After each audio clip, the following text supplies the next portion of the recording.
महोदय, हम बिल्कुल अलग थलग रूप से इस पर विचार करते हैं। हम अपने देश के लिए कुछ आदर्श परिस्थितियों की कामना करते हैं।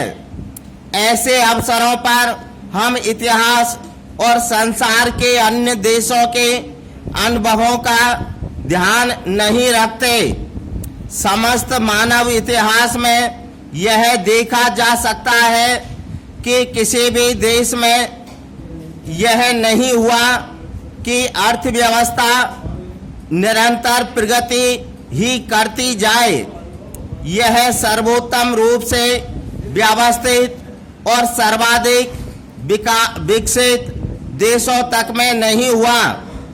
सदा उतार चढ़ाव आते हैं और प्राय कुछ समय के लिए देश पिछड़ भी जाते हैं।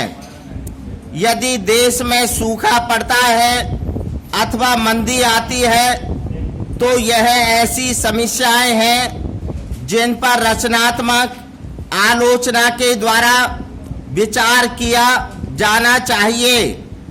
यदि हम आर्थिक मोर्चे पर ऐसी किसी असफलता को देखते ही निराश हो जाए जो उन कारणों से हुई जो हमारे नियंत्रण से बाहर थे, तो काम करने और संघर्ष करने की प्राय कोई प्रेरणा नहीं रह जाएगी।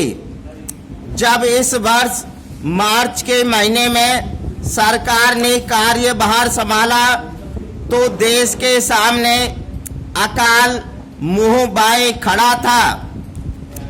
अनेक राज्यों में अनाज की बहुत कमी थे और हमारे सामने अपने लोगों का भोजन जुटाने की विशाल समस्या थी। इतिहास में कभी भी किसी प्रकार की ऐसी प्रबल चुनौती का सामना नहीं करना पड़ा। फिर भी हमने साहस और दृढ़ता से पूरा मुकाबला किया। पैरा चुनावों के बाद राज्यों में ऐसी सरकारें बनी जो पूरी तरह से एकता के सूत्र में नहीं बंधी हुई थी। ये सरकारें केंद्र के सत्तारूढ़ पार्टी के विरुद्ध थे, लेकिन हमने भुखमरी की चुनौती का सामना करने में इन्हें पूरा सहयोग दिया।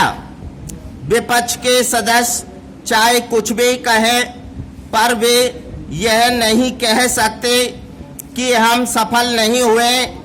राज्यों के उनके अपने सहयोगी इस बात के साक्षी हैं कि हमने लाखों लोगों के जीवन की रक्षा करने में सफलता प्राप्त की। अंत में मैं सदन के दोनों पक्षों के सदस्यों से यह अनुरोध करना चाहती हूं कि वे तात्कालिक महत्व की बातों से ऊपर उठकर इतिहास के व्यापक परिप्रेक्ष्य में इन समस्याओं पर विचार करें। हमने स्वतंत्रता के छठे दशक में प्रवेश किया है।